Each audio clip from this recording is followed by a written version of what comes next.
Vamos, então, para mais um seminário do CESIT, organizado pelo CESIT, pelo Instituto de Economia da Unicamp, onde nós discutimos economia, trabalho e proteção social em tempos de crise, né? Ao longo das últimas semanas, nós temos feito seminários com convidados, tratando de temas variados que procuram incorporar esse tema geral dos seminários. O professor Beluso participou conosco, professor Fernando Sarti, professor Dari, professor Carlos Gadelha, não é?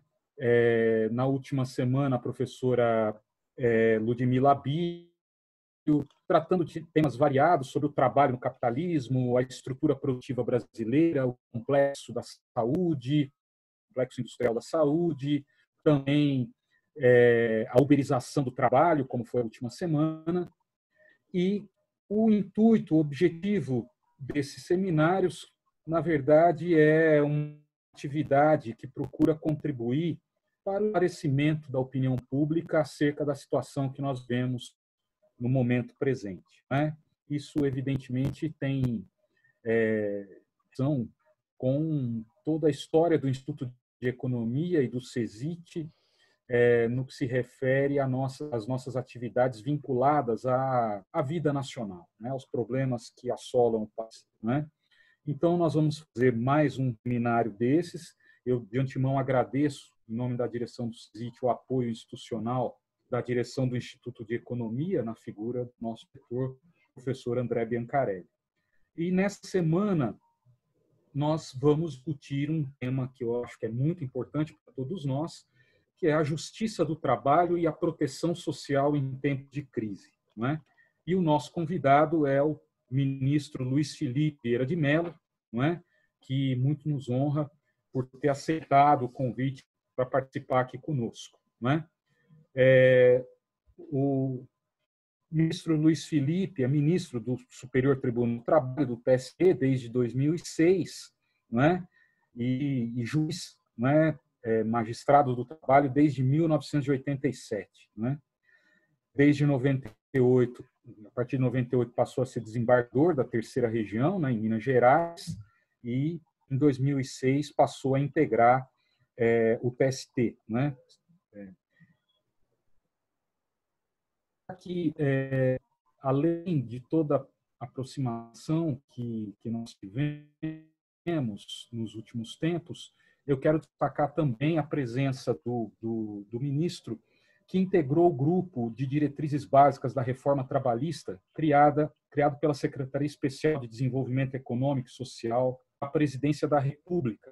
Né? E ele também foi relator do Fórum Nacional do Trabalho, a proposta da reforma sindical ali no início dos anos 2000. Né? Isso mostra, além de toda a atividade como juiz, como desembargador e agora como ministro do TST, também o envolvimento profundo do ministro Luiz Vieira de Mello nas atividades e nos debates sobre direito do trabalho no Brasil, direito sindical, não é? Uma peça marcante em vários momentos importantes da vida nacional, não é? A aproximação conosco do CESIT aconteceu de maneira mais orgânica a partir da presença, né, como presidente, como diretor da Escola Nacional de Aperfeiçoamento Nacional, no biênio 2018-2020, quando nós firmamos um acordo de cooperação entre a ENAMAT e a Unicamp, né? E cerimônia, inclusive, com a presença do ministro Vieira de Mello aqui em Campinas, junto com o nosso reitor, Marcelo Nobre, né?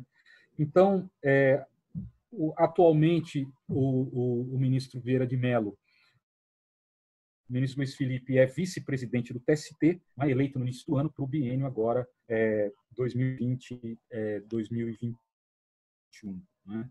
Então, eu não vou me estender e vou só agradecer demais a presença do ministro Luiz Felipe, sei da agenda e do volume de trabalho nesse momento, de todas as questões que envolvem os nossos tribunais nesse momento e particularmente o TST, né?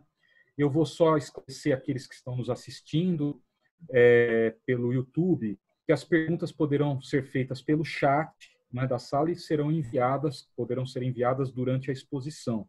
A ideia é que o evento não se estenda para depois das 16. Chama a atenção de todos que o evento está sendo gravado e será disponibilizado amanhã no site do CESIT, tá bem? Como sempre eu faço, sempre numa atividade dessa semana, eu anuncio a atividade da semana seguinte, não é?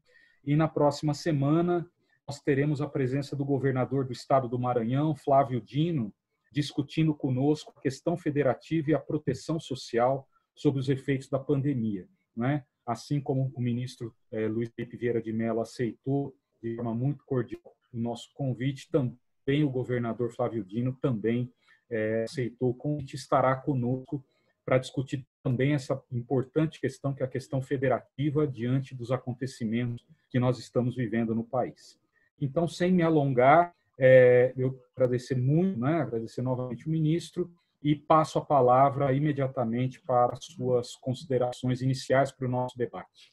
Muito obrigado, professor Denis. Eu fico muito feliz com o convite, a oportunidade de trocarmos uma ideia, embora esteja aqui preocupado, porque eu estou no meio de grandes pensadores, né? Eu cumprimento ao professor Denis, ao professor Dario, ao professor Marcelo, ao professor Pockmann, que estamos aqui nesse espaço virtual, e a minha querida colega Maria Inês, que também nos acompanha nesse momento. Nós estamos vivendo um período muito atípico em todos os sentidos, né? No caso específico da administração do Tribunal Superior do Trabalho e da Justiça do Trabalho, nós tomamos posse no dia 19 de fevereiro. No dia 19 de março, nós decretamos o fechamento de todas as instalações da Justiça do Trabalho no país. E a preocupação era como poderíamos exercer a nossa atividade essencial, entregando a jurisdição trabalhista a todos aqueles trabalhadores que, nesse momento, foram os maiores vítimas da pandemia, que estavam sendo dispensados, estavam tendo seus contratos suspensos, ou qualquer outra prática de ato que necessite de uma intervenção judicial. E desdobramos isso em duas atividades sob a presidência da ministra Maria Cristina, e duas frentes, que era uma frente ligada à atividade do Tribunal Superior do Trabalho e a outra frente ligada, através do Conselho Superior da Justiça do Trabalho, desenvolvimento do trabalho dos tribunais e varas do trabalho por todo o país. No Tribunal Superior do Trabalho, nós decretamos o fechamento, a adoção do home office e mantivemos a mesma produtividade tão logo no primeiro período de avaliação. E retomamos, menos de mais ou menos um mês, retomamos as atividades das sessões, equipamentos virtuais e telepresenciais para poder atender a demanda que temos em nosso acervo. E também a primeira instância e os tribunais, por meio nos tribunais das sessões telepresenciais e julgamento virtuais, quase todos os tribunais estão já nesse caminho, e a primeira instância manteve-se forte e firme no trabalho árduo de acolher todas as demandas, porque ela é a porta de entrada, é a porta de acesso à justiça do trabalho. Fizemos isso inicialmente mantendo as audiências nos CEJUSCs, né, que são centros para a mediação e a conciliação, de solução adequada de conflitos, e eles absorveram também as varas do trabalho para as audiências de conciliação. E assim foi a nossa expectativa de retomarmos de uma forma possível a nossa atividade. E agora caminhamos para encontrar mecanismos de realização das audiências de instrução que demandam coleta de provas para efeito de possibilitar julgamentos, além das atividades das execuções que seguiram com forte atuação dos mandados trabalhistas e a aprovação de decisões judiciais que aguardavam para serem proferidas. Então, essa foi o panorama geral e aquilo que procuramos sobre a coordenação do tribunal, realizar e colocar em andamento a Justiça do Trabalho. De fato, ela assume um papel muito relevante nesse contexto, porque as maiores vítimas são os trabalhadores e o choque que a economia teve em razão de toda essa pandemia. Essas as brevíssimas considerações, professor.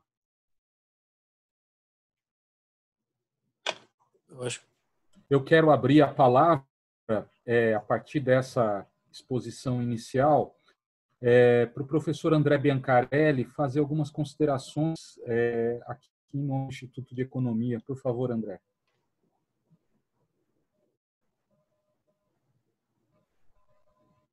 André, nos ouve? Acho que o André está com algum problema com comunicação.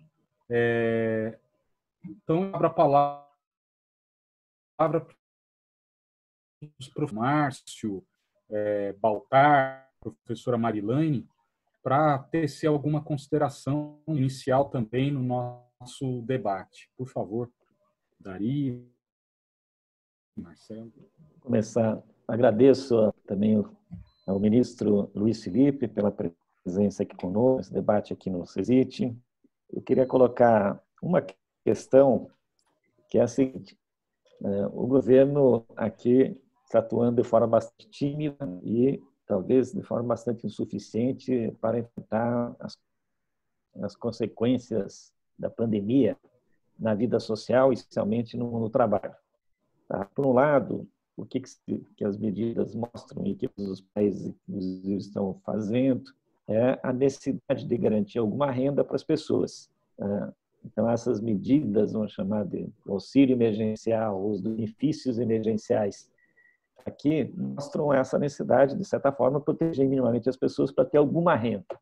Por outro lado, nós todos sabemos que elas são absolutamente insuficientes, porque elas significam uma queda do rendimento muito substantivo, tanto para os assalariados formais, um estudo feito aqui, né, que mostra isso, uma queda da massa de rendimentos salários, fortemente, mas também é absolutamente insuficiente do ponto de vista da manutenção da renda e que trabalha por conta própria. Os R$600 fica 3 vezes menos a média dos rendimentos por conta própria no Brasil. E os sem carteira 2 vezes e meia a menos do que, em média, ganham sem carteiras. Então, se mostram insuficientes, inclusive insuficientes do ponto de vista do tempo.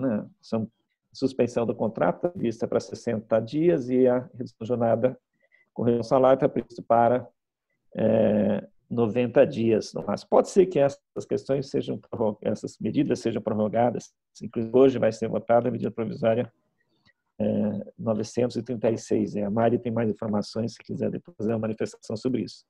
Mas, ao mesmo tempo que tem a necessidade dessas, vamos chamar de garantir renda, e elas são absolutamente insuficientes, dada a gravidade da crise, por outro lado, se insiste novamente na tese de medidas que vão flexibilizando cada vez mais a relação de trabalho, que vão deixando os trabalhadores numa condição mais vulnerável para garantir ter acesso aos benefícios sociais, que um desses benefícios são vincular critérios, requisitos de tempo de contribuição. Então, isso tudo é dificultado. E a mesma questão, sempre uma certa lógica de pensar de que se liberalizar a proteção, os direitos, isso vai garantir emprego, ou seja, os negócios vão se dar bem.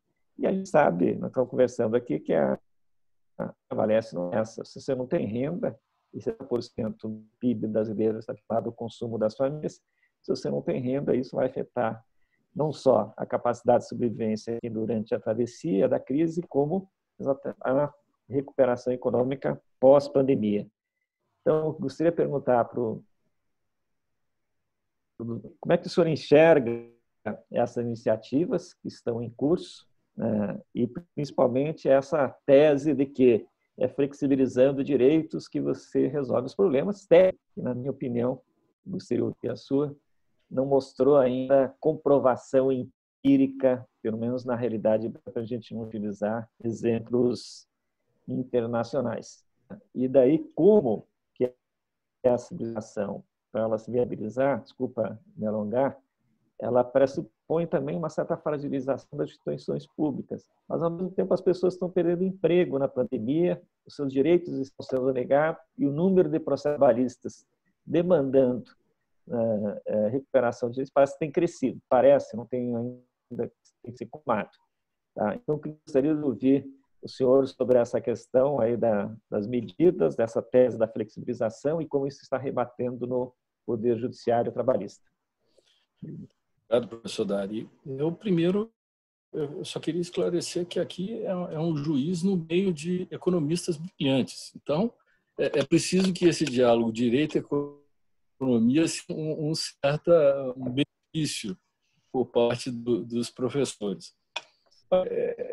Nós estamos assistindo há algum tempo, e já vi projeção, estudos anteriores, que essa ideia de flexibilização e desregulamentação seria uma das formas de aumento da empregabilidade. Isso se revelou uma falácia, no juízo, e mesmo com o seu primeiro ápice na reforma trabalhista, foram prometidos milhões de empregos a partir da reforma trabalhista. Qual foi a resposta empírica que nós assistimos isso?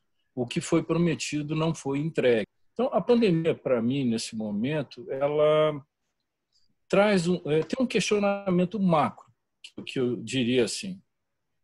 Esse ideário neoliberal está ficando sem suporte.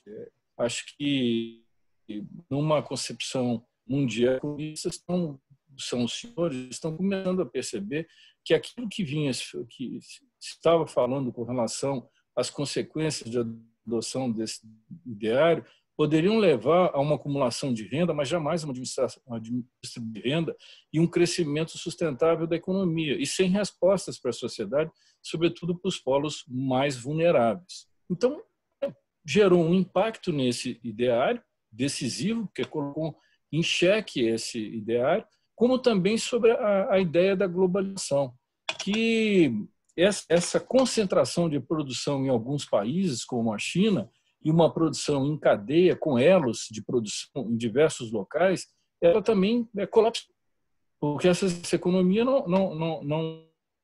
os países obtenha o seu sustento, os produtos necessários, vamos dizer até dos respiradores, é o caso mais típico. Então, isso tudo está mostrando a fragilização desse discurso. E aqui me atrevo a dizer que alguns economistas americanos, na sua última obra, ele tem um choque violentíssimo com esse ideário neoliberal, mas um choque mesmo, um certo conflito de ideias bastante, inclusive formas de apropriação do Estado pelo capital e de formação de ideias que geram uma compreensão de determinismo econômico, de leis naturais da economia que seriam imutáveis, mas ela não pode ser tratada com essa ideia de uma matemática. É preciso uma expressão que é uma ciência social e quase filosófica, e aí nós caímos naquilo que ela não trabalha bem com a alocação de recursos. E essa coisa de o mercado livre, como insuficiente para solucionar as questões da pandemia e desse choque econômico mundial. Então, eu acho que, num plano macro, nós temos um choque na ideia da globalização, tanto que o Japão, por exemplo, está incentivando as suas empresas para retornarem para a sua nação e promovendo isso com bilhões de dólares, porque ele colocou a ideia de que, olha, eu preciso ter autossuficiência. Então, isso faz com que aquela cadeia mundial que se abria, ela começa a ver, por aqueles que conseguiram enxergar isso, uma retração e um incentivo à sua produção nacional, o que levaria também à melhoria das produções regionais e das produções locais. Nessa visão, quando nós voltamos para o nosso país, nós estamos em descompasso completo, porque não há uma coordenação e criou-se uma janela de oportunidade para que fossem instituídas inúmeras medidas provisórias sucessivamente editadas, em que não houve aquilo que a OIT preserva como essencial, que é o diálogo social. foram medidas absolutamente unilaterais. E não houve nenhuma participação, como aconteceu na reforma trabalhista, que foi algo superficial, apenas formal. Nenhuma das observações feitas levou a qualquer alteração naquele texto, naquele projeto. E da mesma forma ocorre agora. Não há nenhum diálogo com os trabalhadores ou aqueles que os representam legitimamente, que são os sindicatos. O próprio Paul Krugman, ele diz na sua última obra, ele diz, olha, os sindicatos são fundamentais. Eles são antagonistas naturais do capitalismo e é eles que podem promover um equilíbrio nas relações econômicas de uma sociedade. Então, não é uma ideia só jurídica da OIT, mas é uma ideia, penso eu, atrevidamente, econômica também. Nós não podemos ter uma balança com um peso só de um lado. Isso não vai resolver a situação. E as medidas são editadas tendo em vista apenas um lado. Mas, mesmo assim, ainda acho que de uma forma muito tímida. Porque o fundamental é nós atingirmos e protegermos os vulneráveis, e aí a amostra da renda está clara, o professor Dari colocou, mas também temos algo que é fundamental na economia brasileira, no meu ponto de vista, que são as micro, pequenas e médias empresas. São 6 milhões, mais ou menos, de empresas no país. Elas necessitavam de uma proteção até para que protegessem os empregos nesse período. Elas são fundamentais à economia. Não é? Quantos exemplos nós temos de quanto elas foram importantes no desenvolvimento e na sustentação econômica.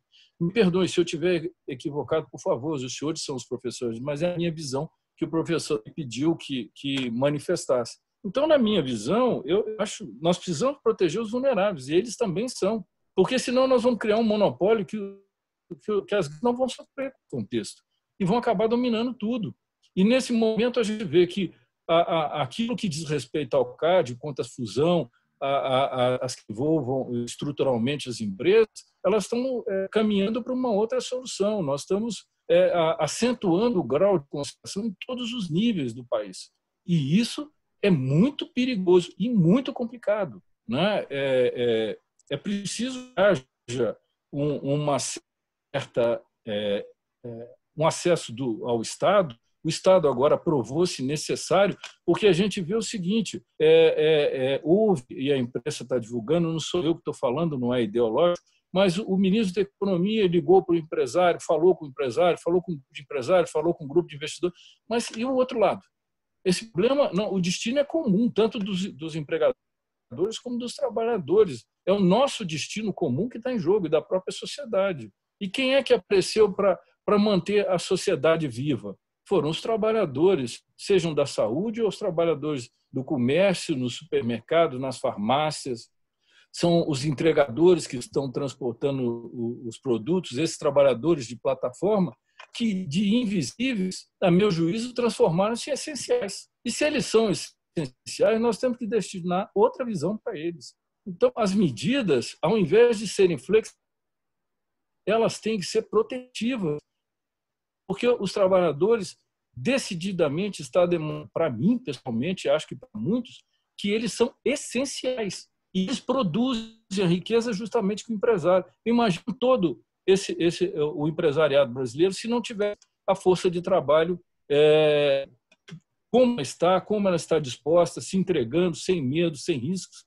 A Fiocruz mostra que, até o momento, mais de 106 enfermeiras contraíram a Covid, mais de 70 médicos morreram, e a força de trabalho que está fazendo tudo andar. É ela que faz andar. Então, não é só aquela ideia de que o investimento pelo capital do empresário é muito importante, mas ela é compartimentada. Os trabalhadores fazem parte da outra metade.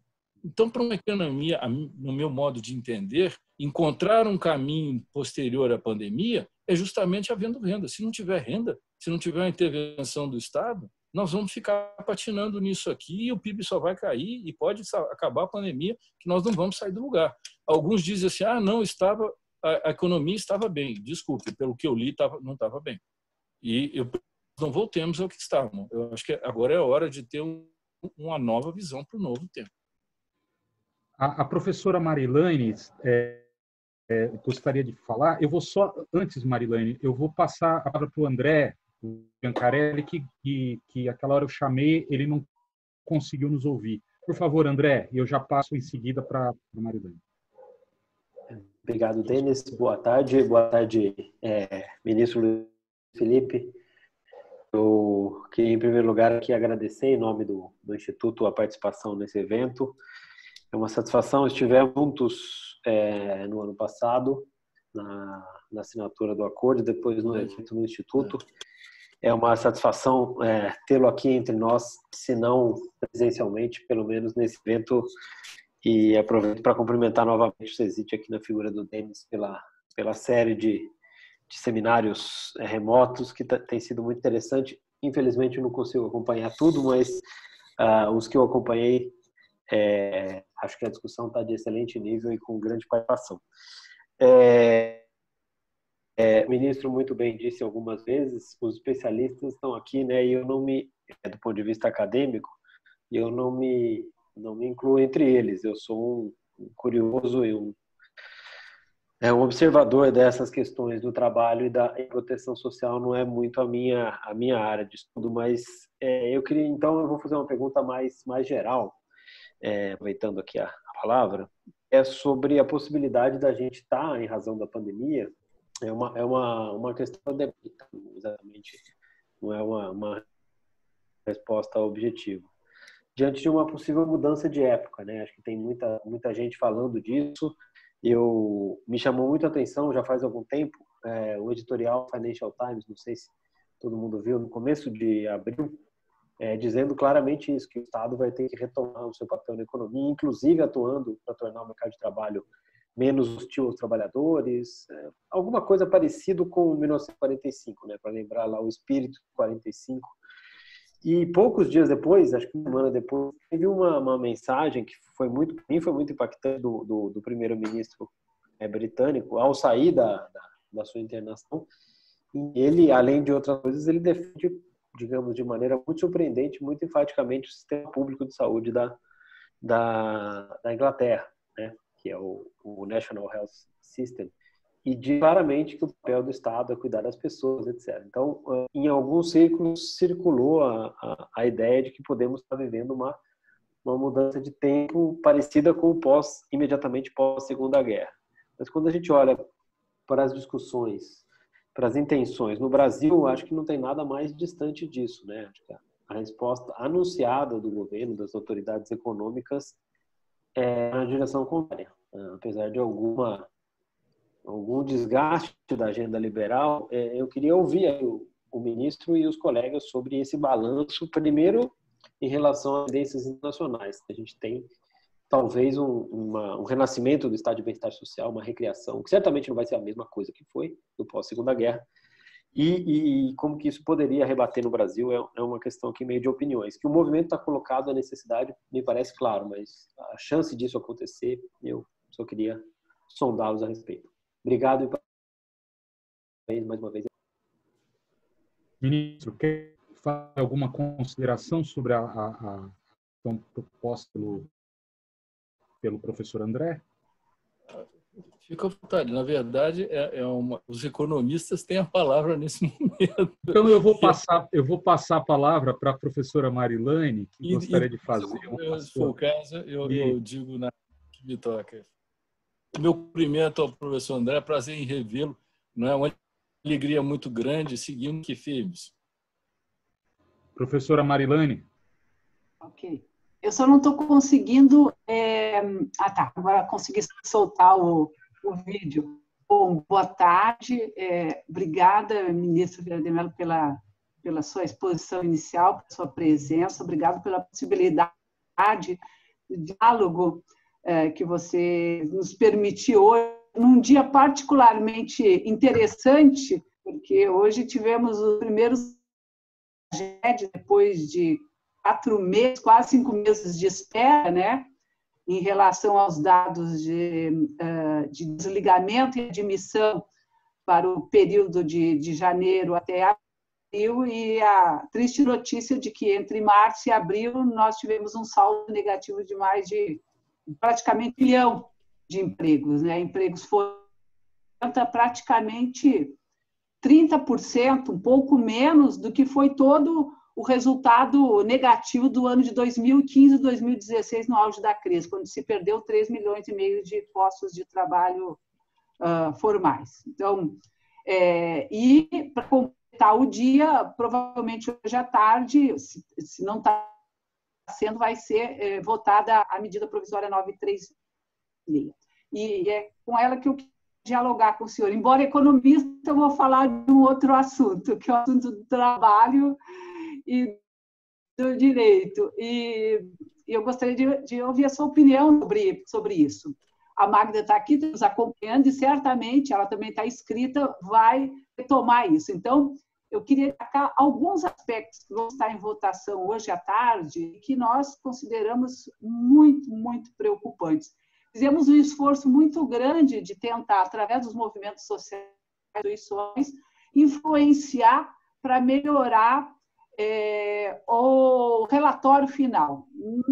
Tudo indica que o nosso sucesso foi parcial e que boa parte dos problemas que a gente já vinha assinalando desde o começo da edição da medida provisória, eles permanecem no relatório que vai ser apresentado hoje à tarde. Eu queria só assinalar alguns deles para que eu pudesse escutar da sua parte qual é a sua avaliação, a sua opinião sobre isso. O primeiro, que é um aspecto para nós muito importante, era a discussão dos acordos individuais em contraposição aos acordos coletivos e às convenções coletivas. O relatório permanece com a possibilidade de acordos individuais, inclusive uma redação com muita dubiedade, e que para nós é um grande problema, porque a gente já vinha assinalando desde o começo que uma forma de reverter, de superar parte dos aspectos negativos que a medida provisória representava era justamente a possibilidade de fortalecer as instituições como sindicatos nesse processo de negociação. E a despeito do próprio relator ser uma pessoa muito ligada ao próprio movimento sindical, me parece que ele não conseguiu contemplar essa preocupação na essência que nós havíamos sugerido. Um outro aspecto se refere à possibilidade do trabalhador ter que complementar a sua própria contribuição previdenciária no caso de suspensão do contrato e redução da jornada. Então, a estabilidade no emprego ela é recolocada de uma forma dúbia e ela permite, inclusive, a dispensa e o pagamento, a multa pela dispensa é inferior ao que o trabalhador ou que a trabalhadora teria direito caso se mantivesse durante todo o período que estava previsto a estabilidade. Além de prever a possibilidade de que a medida provisória, a lei, sim, ela possa ser estendida mais pelo Poder Executivo, ou seja, cabe ao Poder Executivo definir se estende ou não a medida provisória. Nós temos uma avaliação de que, como a maior parte desses contratos em tempo parcial, eles são de 90 dias, eles devem estar vencendo no final de junho, a maior parte deles. Suspensão do contrato agora, no final de maio. Então, a nossa avaliação é de que é possível que haja demissão em massa depois deste período. E a questão da estabilidade não é uma questão pequena, porque a medida 944, que justamente tratava da questão da ajuda às empresas a partir do aporte dos 40 bilhões que seriam aportados pelo Tesouro Nacional e parte dos bancos, uma das justificativas de por que as empresas aderiram tão pouco à AMP foi justamente a questão de estabilidade, ter que assegurar o emprego dessas pessoas que seriam beneficiadas por 2 meses de salário. Então, e por último, entrou na medida provisória um aspecto que para nós também é de muita gravidade, é a possibilidade que as empresas, nos próximos 2 anos, um conjunto de setores econômicos, na área de TI, entre outros, sejam desonerados da folha de pagamento, o que vai comprometer ainda mais os fundos públicos. Então, gostaria de escutar da Vossa Excelência alguns comentários sobre algum desses aspectos, que não são os únicos, mas foram os que me permitiram falar agora nesse espaço de tempo curto. Obrigada, Denis. Obrigado, Marilane. Ministro, se me permite, para complementar a questão da professora Marilane, eu vou passar a Magda Biavaschi, que também gostaria de fazer considerações em complemento às questões colocadas pela professora Marilane. Por favor, Magda. Boa tarde, ministro. Dada a formalidade do momento, eu vou lhe chamar de ministro. Eu sei que eu vou a bronca depois, mas eu vou chamar de ministro. Então, é um prazer, é uma satisfação poder tê-lo aqui conosco, né? E cumprimento o CESIT e o Instituto de Economia por cada vez mais necessário entre direito e economia. Nós, cada vez mais, do campo do direito, sentimos a necessidade desse diálogo e cada vez mais os economistas também se aproximam do campo do direito e da regulação e dos direitos sociais, né, que integram o PIB, de certa forma. Podemos dialogar aqui, então eu lhe cumprimento e tenho uma grande satisfação de tê-lo aqui. Eu quero complementar o que a Marilane fala. Nós estamos muito impactados não só com os dados do CAGED, que mostram o que nesse momento, mas com o que está sendo divulgado. Eu fiz questão de assistir hoje o Jornal do Almoço para verificar como é que esses dados do CAGED iam ser publicizados. E o que está sendo dito é que essa perda de quase 1 milhão de empregos formais, né, porque a gente sabe que o CAGED é emprego formal, essa perda de quase 1 milhão de empregos formais é universal e ela é dada pela pandemia. Né? Isso é que está sendo dito.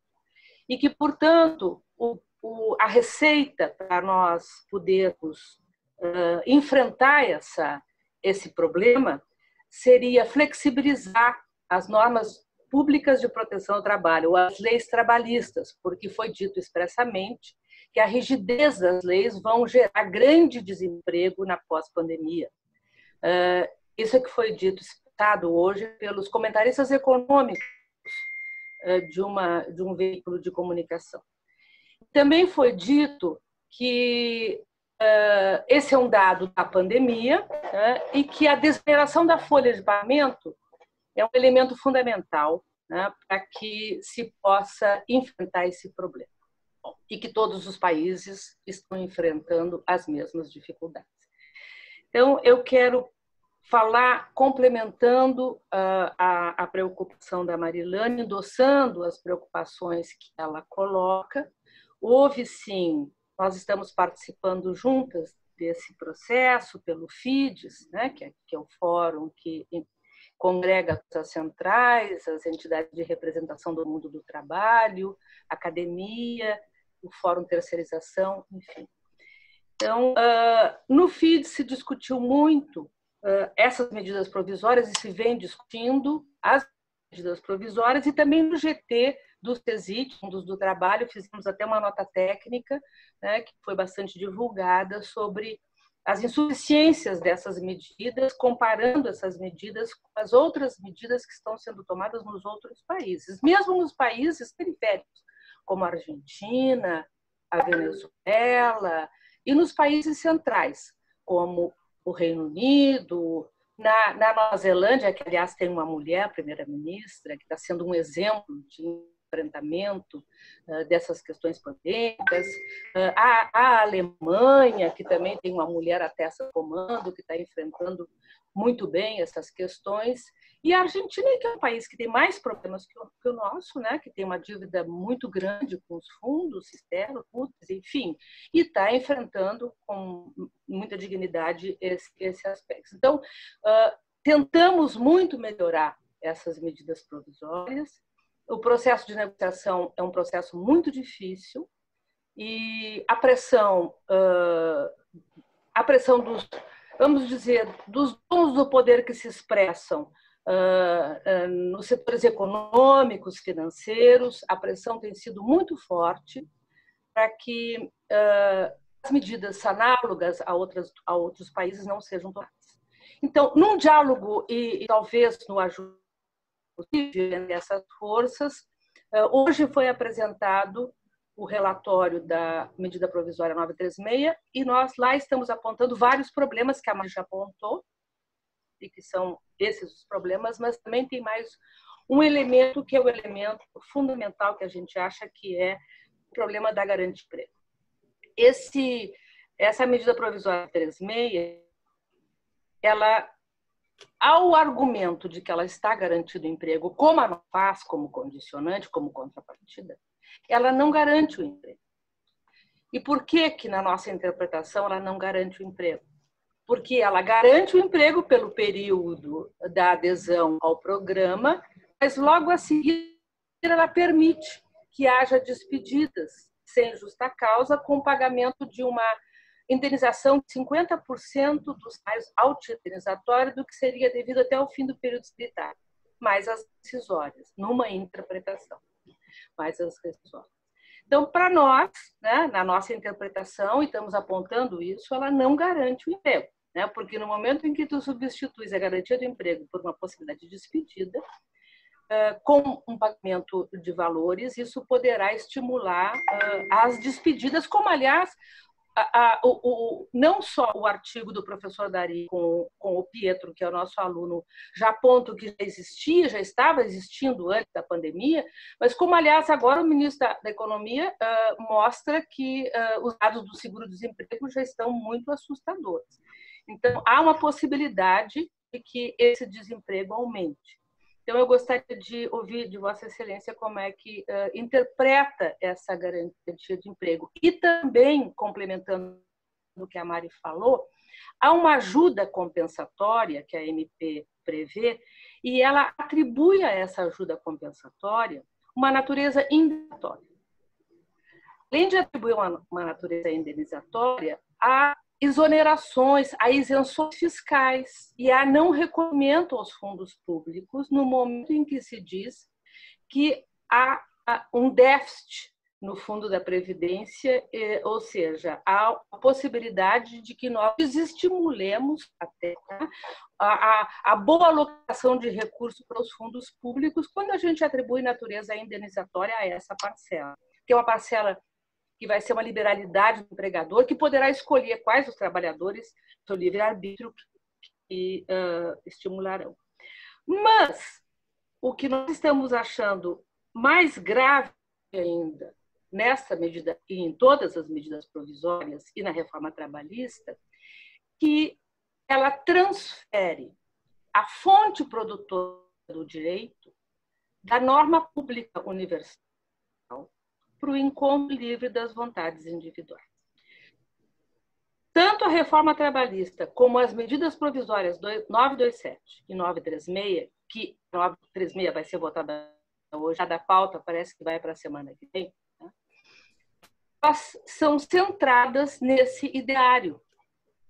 Inclusive, o relatório do relator da 927, né, ele foca isso e elogia essa medida provisória, porque finalmente ela está transformando o local de produção da norma no encontro daqueles que sabem o que pode ser produzido para melhor regulamentar e comprador da força de trabalho.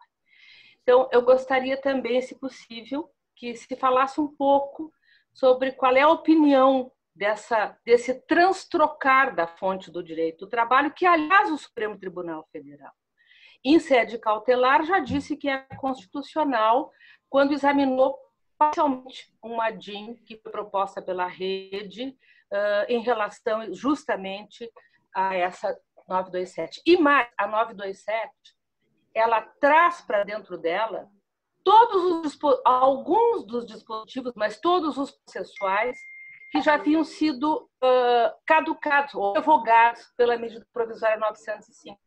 Então, a medida provisória 905, que foi revogada, é recuperada agora numa medida provisória para tratar a pandemia e que regula o processo do trabalho, ao estabelecer como é que se pode fazer o depósito recursal, para esse depósito recursal, para tratar, inclusive, da regra prescricional, né? Então, eu gostaria de uma análise para ver se essas medidas são medidas que poderão atender as demandas nesta pandemia que escancara, ao nosso juízo, as fragilidades dos ajustes internacionais num capitalismo e escancara a força disruptiva de um capitalismo quando ele não tem freios necessários. Um dos freios é a instituição pública e um dos freios é a justiça do trabalho.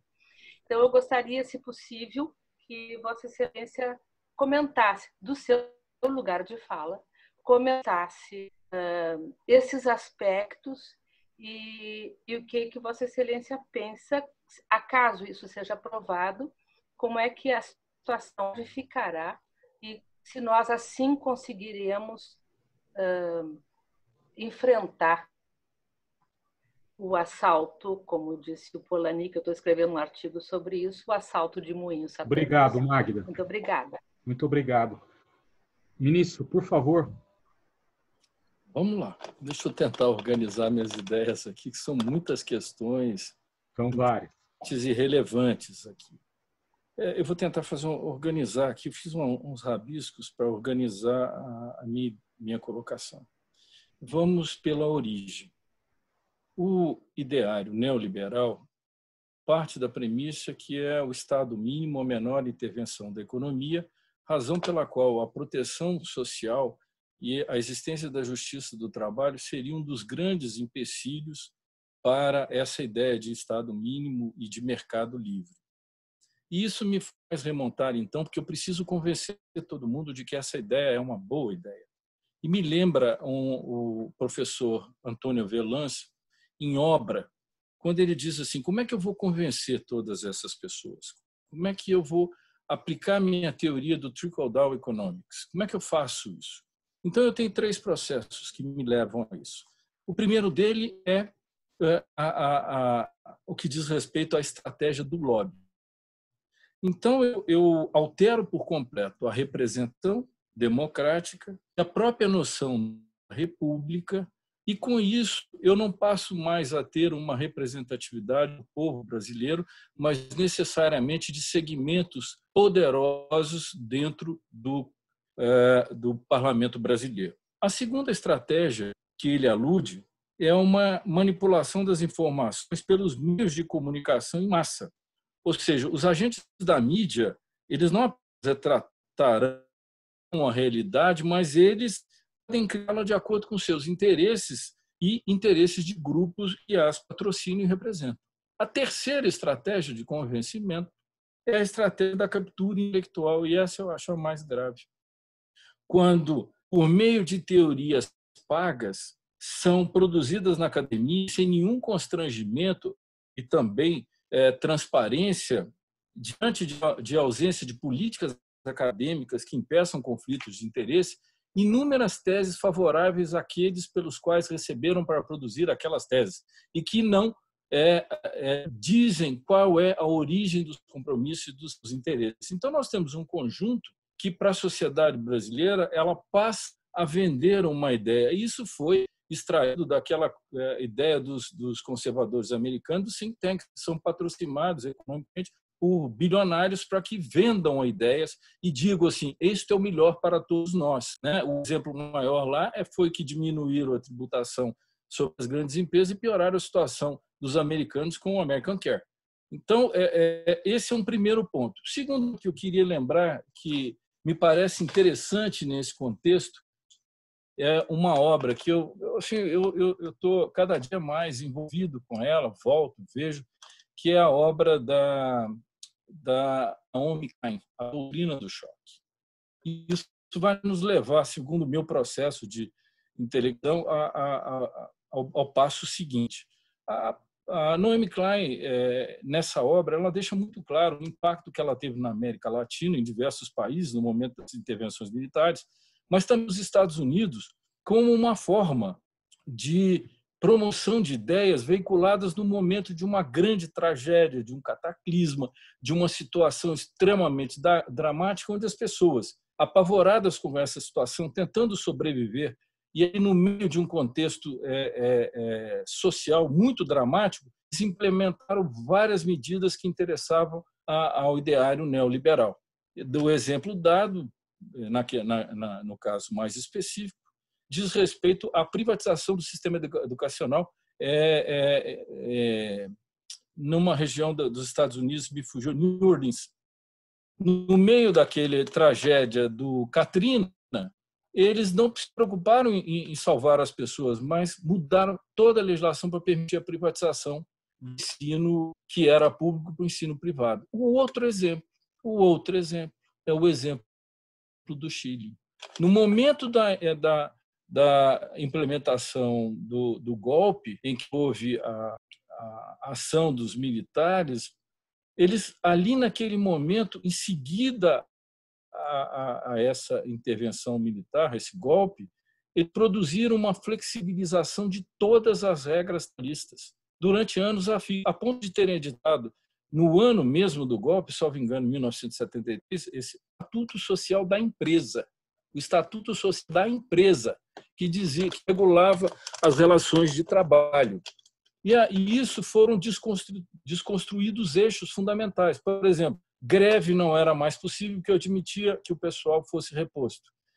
Os sindicatos foram fragilizados para que não houvesse coalizão ou contratação. Quanto menor a vinculação por empresa, seria o mais esperado possível, porque estavam tentando evitar a coalizão. E outras inúmeras regras que fragilizaram, a ponto de arrasar o direito do trabalho, que em 1985 foi extinta a Justiça do Trabalho no Chile. Em 1980, me perdoe, foi extinta a Justiça do Trabalho no Chile, embora ela tenha sido retomada em 1985. Mas de onde sai esse ideário que está aqui há alguns anos? Sai esta ideia. A ideia, o objetivo que se vê, não quero dizer do parlamento só ou do executivo, de extinção dos direitos sociais, de absoluta desproteção aos trabalhadores, ou seja, menos direitos e mais empregos. Primeiro que nós vimos que essa forma, com a resposta da reforma previdenciária, não trouxe o resultado devido. Foi uma falácia. E essa falácia está provada pelos jornais que disseram que não foram entregues os empregos que foram oferecidos. Mas agora, aproveitando a pandemia, esta janela da doutrina do choque, que eu estou me valendo desse atordoamento da sociedade que necessita se preocupar com a sobrevivência para encontrar um caminho para quê? Para acabar com os direitos sociais, acabar com a ideia de proteção social, ao contrário do que se vê no mundo. E de ver uma reação muito forte de economistas e sociólogos americanos e outros também da Europa. Então, eles estão no processo de, a cada medida, a cada norma que é editada, são cortados novos direitos, a ponto que vai chegar um momento em que nós retornamos à origem do direito do trabalho. Qual era? Quando ele estava no Código como uma relação entre iguais. E aí nós estamos diante de um absurdo, porque o professor Orlando Gomes, na época, por volta de 54, ele dizia uma coisa muito interessante. Ele falou assim, olha, o direito do trabalho é o ramo anárquico do direito civil, é o ramo que socializou e que rompeu com o patrimonialismo e individualismo. E por isso a natureza de ordem das normas trabalhistas serem normas de ordem pública. Por quê? Porque eu não posso tratar essa relação como uma relação civil, porque há uma absoluta simetria irremediável entre os interlocutores dessa relação. O empregado jamais terá a possibilidade de negociar sozinho com o seu patrão ou com quem quer que seja. Isso nos remete à decisão do Supremo Tribunal Federal, que foi aquela que, imagino, viabilizou agora para que no parlamento o parlamento dissesse assim, não, isso é caso consumado, porque o Supremo já disse que é constitucional, então paciência. Então eles pegaram aquilo que seria algo, possivelmente para quem admitisse uma coisa da pandemia, uma coisa excepcional e temporária, e deram a decisão do Supremo, deu a isso um efeito ultrativo, disse assim, não, olha, esse caminho é bom para quem? É bom para quem? Porque isso rompe com toda a estrutura da proteção das normas sociais, que nenhum empregado, em nenhuma circunstância, qualquer que seja o seu salário, vai poder negociar com o empregador, em qualquer circunstância. Os maiores empregados, eles podem ser dispensados da noite para o dia sem ter satisfação. Quantas demandas nós assistimos e vêm para julgamento na Justiça do Trabalho, em que altos empregados, quando contraíram uma doença, como um câncer, são dispensados no dia seguinte. tem nenhum poder de barganha, não tem nada, não tem nenhuma proteção, não tem coisa nenhuma, não querem saber. É o descarte. Então, é uma falácia. Eu tenho que estar... Por isso que eu fui no começo dizer com aquelas 3 estratégias do Avelãs, porque eu tenho que convencer alguém de que eu estou falando a verdade. E ninguém fala em sentido contrário. As pessoas começam a fazer parte de uma rede porque todos nós começamos a reproduzir interesses, ou seja, os estamentos mais altos da sociedade, 1%, a mídia, que também vai ganhar com isso de alguma forma, porque ela passa a ser beneficiada de algum jeito, não digo todos, mas digo uma grande parte que se coloca à disposição disso, ou que concorda com essas ideias, né? Pode haver isso também. Então, eu aplico o trickle-down, ou seja, as classes mais baixas elas não merecem ser assistidas, mas aquele mais rico que cria o emprego, cria as oportunidades, esses sim merecem receber todos os investimentos para que eles promovam ao crescimento econômico e isso gere riqueza. E o que está visto hoje nos Estados Unidos, em todos os lugares? Isso não deu o resultado, nunca deu o resultado. Aliás, não é hoje, nem ontem, nem antes de ontem. Os senhores sabem mais que eu isso. Eu estou aqui atrevidamente dizendo isso. Nunca deu resultado. Nunca, em tempo algum, em lugar algum. Então, nós estamos vivendo com ideias mortas, como diz o professor Kruber, estamos aqui trabalhando com ideias absolutamente mortas, superadas no mundo, mas aqui tudo custa a ser entendido, né? A própria pandemia, nós assistimos o que aconteceu na Itália, assistimos o que aconteceu na Espanha, assistimos o que aconteceu nos Estados Unidos, e o que é que nós fizemos aqui? Exatamente o que foi feito lá e que não tinha dado certo. Então, as ideias, as zombiardias, funcionam aqui no Brasil por uma estrutura, uma net que foi criada que mantém essas ideias veiculadas. Isso nos leva às medidas provisórias, porque elas, então, são parte de um processo de extinção da proteção social. A cada medida provisória é um ato de supressão de direitos dos trabalhadores. E aí é uma série de medidas que não vão construir nada economicamente, a meu juízo. Aqui, eu atrevidamente, de novo, ouso dizer que se você não tiver renda circulante, você não terá como sair da pandemia ou de melhorar a situação econômica do país. A economia não estava bem antes da pandemia, e a pandemia julgou, como toda a economia mundial, num determinado contexto de degeneração, a degeneração de um capitalismo, a meu juízo, que se revelava já inadequado, um capitalismo que não criava riqueza, acumulava riqueza na mão de poucos, eram poucos bilionários do mundo que tinham a metade da renda do mundo, e isso vai fazer com que nós sejamos qual o nosso futuro, qual será o nosso futuro, dos nossos filhos, nossos netos, nossos bisnetos. Uma sociedade construída em que uns têm tudo e outros não têm nada. Isso é, para mim, impossível. O grau de desigualdade, eu tenho me batido muito nisso. Nós só vamos sair desse contexto econômico se houver maior proteção social, e aí volta ao professor Krugman, maior proteção social, maior legitimação dos sindicatos. Os sindicatos brasileiros precisam se reconstruir e não ficar apegados ao passado, mas encontrar caminhos que podem ser descobertos não só dentro de um conceito de categoria, mas muito mais que isso, uma absorção de trabalhadores. E imagino esses trabalhadores de plataforma se reunirem e começarem a promover a procura dos seus direitos. A história diz que isso já aconteceu lá atrás. Foram lá que surgiram. Agora é uma nova roupa, um novo vestimento. E esse novo vestimenta precisa de que haja conscientização de que eles têm que se solidarizar, porque todos serão explorados. É o que nós tínhamos no século XIX, pessoas trabalhando 16, 14, 10 horas, crianças, mulheres, com remunerações absolutamente irrisórias que mal davam para que a pessoa pudesse sobreviver. Então, a história é cíclica. Nós voltamos aqui e estão aplicando essas zombie ideas novamente, até que haja o quê? Nós estamos caminhando para o precipício, para uma situação social conflituosa absolutamente dramática.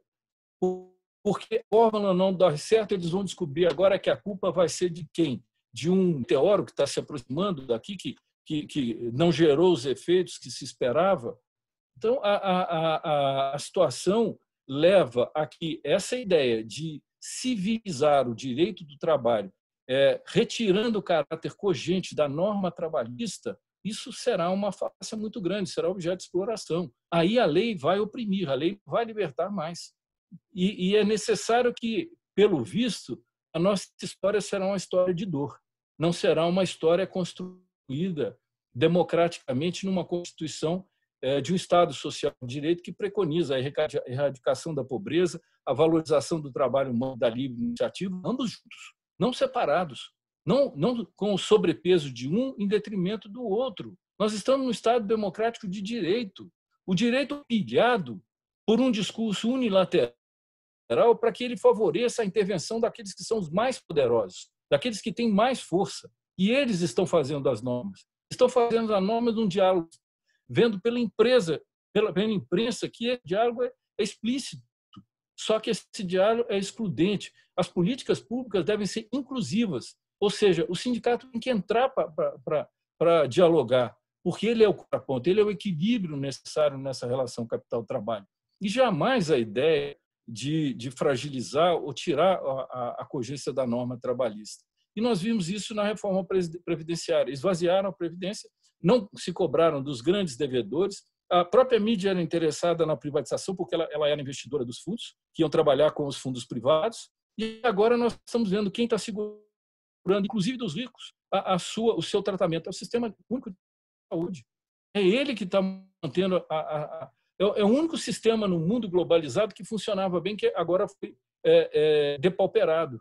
E nem assim alguém teve a consciência de dizer assim, olha, nós precisamos mudar isso, precisamos fortalecer o sistema de saúde, como o primeiro-ministro inglês. Aqui não. Vamos continuar exigindo que o trabalhador desempregado com salário reduzido, ele venha a contribuir. Meu Jesus, ele não tem dinheiro para comer. Dizem aí, vamos abrir o comércio. Pode abrir. Só que não vai ter gente para comprar, segundo eu imagino. Porque eu estou preocupado, primeiro, de conter a doença. Segundo, que o dinheiro pouco que eu tenho é para que eu possa comer. Não me sobra dinheiro para fazer nenhum tipo de aventura. O dinheiro é restrito para todos, até aqueles que têm um pouco mais já estão se resguardando, porque não sabem o que pode acontecer. Qual é a novidade que pode surgir? É a redução do salário que pode ser imposta àquele que tem renda e que está trabalhando, inclusive. Entramos também nas medidas provisórias. Quando eu digo assim, garantia de emprego, é o mínimo. O mundo inteiro fez isso. Eu te ajudo financeiramente, mas você não demita. Por óbvio. Eu tenho que ter uma contrapartida para o que eu te dei no Estado. Aliás, você disse que o Estado nem devia intervir. Fala que o Estado não deveria estar nessa relação. Mas você é o primeiro a pedir ajuda do Estado quando vem a pandemia. Então, revela que o mercado ele não consegue dar conta. Ele não dá conta, não. Quem dá conta é o Estado. É por isso que o Estado distribui e produz riqueza, e para alguns até produz uma riqueza quando as pesquisas científicas geraram o conhecimento que gerou toda essa tecnologia da informática lá no Vale do Silício, financiada pelo Estado americano. Então, o que nós estamos fazendo? O Estado é que está lá agora, presente. Eles estão agora o dia inteiro procurando o Estado para que ele resolva os problemas. Então, qual é a contrapartida que eu tenho que ter? É a garantia do emprego. Mas o que a norma fez? Ela não garantiu, não. E nós assistimos isso na Constituição de 88, com o artigo 7º, inciso 1º, que garantia a proteção à despesa arbitrária. Eu não estava criando estabilidade, eu não estava criando nenhum tipo de garantia de emprego indeterminado. Eu estava dizendo assim, não tem denúncia vazia. Você vai despedir um trabalhador que tem um projeto de vida, construir uma família e se projeta para o futuro e depende daquilo para a sua sobrevivência, então me diga qual é a razão que você está me despedindo. Tudo bem. E essa razão seria ferível pelo controle da legalidade. Mas isso não interessa, porque isso é uma sociedade civilizada. Nós estamos vivendo um momento em que a irracionalidade, se me perdoe, tomou conta. Então as pessoas não pensam mais, ou elas acham que vai ser como lá na frente. Nós vamos ter aí 150 milhões de famintos e eles vão estar vivendo aonde? Em Elísio? Onde é que vai ser? Então é preciso que a Justiça do Trabalho nasceu, e há um instrumento muito interessante, que foi uma reunião em Querétaro, em 1974, onde se estabeleceram nos países ibero-americanos e alguns países da Europa as razões da existência de uma justiça social e da proteção dos direitos sociais. Qual razão foi essa? era da paz social, era da construção da paz social, porque a incerteza e a insegurança do futuro, para todos de uma nação, não geraria uma situação de segurança e de paz, geraria conflito. E parece que estão apostando nisso, a não ser que tenham planos de usar algum tipo de mecanismo político, ou sabe-se lá de que forma, para que intervenha nesse conflito social que pode surgir. Porque as pessoas não vão ficar paradas. Nós já tivemos notícia em alguns momentos de saques em alguns lugares. As pessoas não vão morrer de fome. Então é preciso do Estado. Nunca ficou tão claro a necessidade da existência e do Estado. E esses trabalhadores, que são invisíveis, não protegidos, eles são essenciais. Mas até quando eles vão aguentar isso? Até que momento que isso será possível para eles? Trabalhar 16, 17 horas. Basta um acidente de moto ou um acidente de carro que eles não têm mais renda. Eles não têm proteção. Qualquer doença que eles tiverem, as suas famílias estão desprovidas.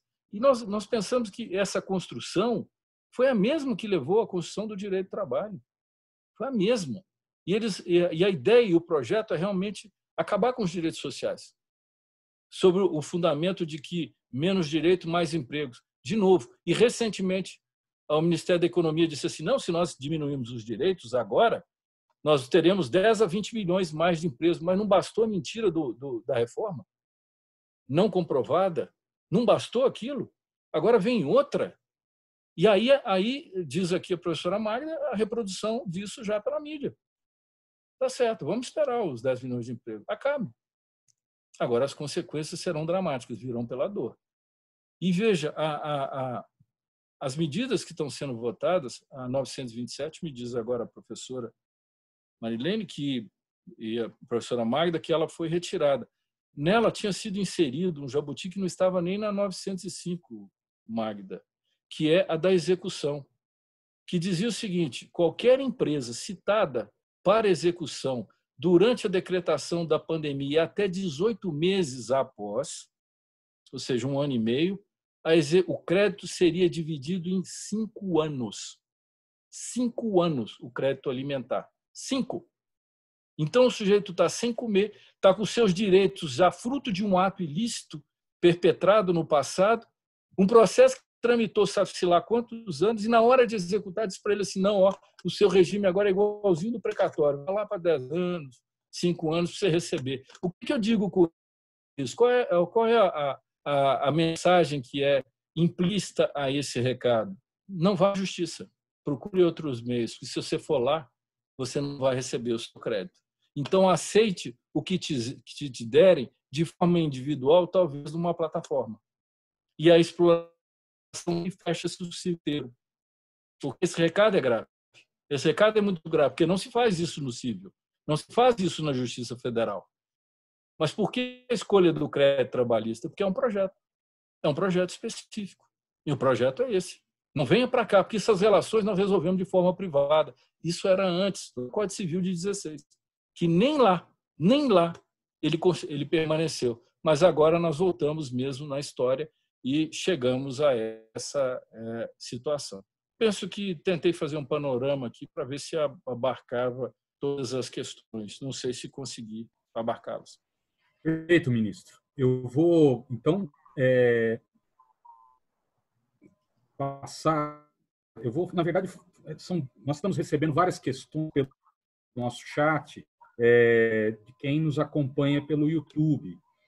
Duas questões em particular, né, que se colocam muito próximas, do Vitor Nuzzi e da Thaisa Rocha Proni, uma perguntando a opinião do senhor se o teletrabalho, o home office, pode aumentar, né, excessivamente a jornada de trabalho, e a opinião do senhor em relação a isso.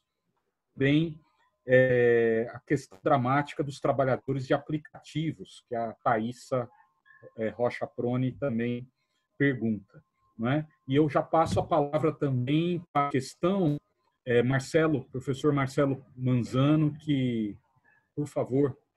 Bom, obrigado. Boa tarde, ministro. Boa tarde, colegas, amigos. Enfim, é muito preocupante, né? Toda a sua exposição a partir dessa reflexão sobre a Constituição dos direitos do trabalho, dos direitos sociais, vem se somar às nossas preocupações econômicas, o que torna o quadro muito difícil. Eu estou de acordo concordo com a sua perspectiva de que o neoliberalismo está perdendo a sua razão de ser, do ponto de vista das suas bases materiais. O neoliberalismo não tem nada a oferecer para organizar a sociedade do ponto de vista econômico a partir de uma crise como essa. Entretanto, também, como você bem pontuou, e como fez referência ao texto do Paul Krugman, no Brasil, algumas ideias zumbis permanecem e o Brasil justamente é a terra desses zumbis. Eu acho que nós, por aqui, a ideologia neoliberal ainda tentará extrair, avançar o máximo que puder e extrair o que resta da Constituição de 88, o que resta de pé da Constituição de 88, tentar desconstruir o que ainda existia. Então, acho que é muito preocupante a situação para o nosso caso, o Brasil. E pensando nisso, também antes, um outro ponto que eu acho que é importante colocar. Me parece que os neoliberais brasileiros, mais míopes do que outros neoliberais, totalmente cegos, quer dizer, eles realmente acreditam que a recuperação será breve, virá logo, porque eles são cegos em relação às interações econômicas. Eles não enxergam o mundo da porta para fora. Eles consideram a demanda, as determinações da demanda como dados naturais, né? E, portanto, que estão aí fixos. Basta a sociedade superar o problema do vírus, tudo se recompõe. Basta o espírito empreendedor voltar a animar o brasileiro e a sociedade, a economia volta a funcionar. E quando o que a gente está vendo é um grau de certeza, é impossível de haver qualquer projeção sobre o futuro. Hoje saiu o Brasil, que vinha razoavelmente bem do ponto de vista externo, saíram aí as informações hoje de queda dos investimentos estrangeiros de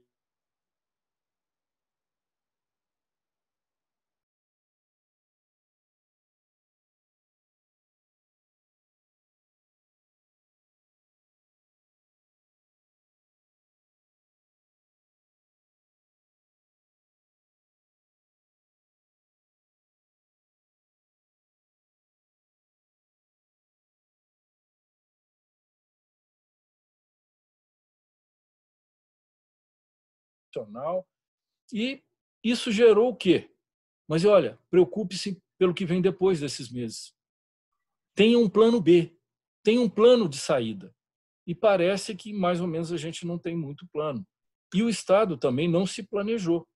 E está cada vez mais flexibilizando para quê? Para investir menos. Quando eu falo das pequenas, médias e microempresas, era ali que devia estar a ajuda do Estado. Era ali. Porque esses é que precisavam da proteção, porque são tão vulneráveis quanto os trabalhadores.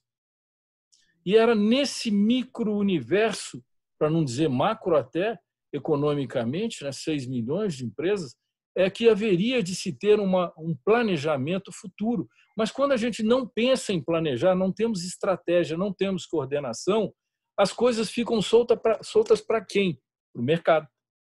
E o mercado vai dar conta? Não vai dar conta. Então ele vai deixar... Quem que vai explodir? Os mais vulneráveis. Porque eu não quero botar dinheiro.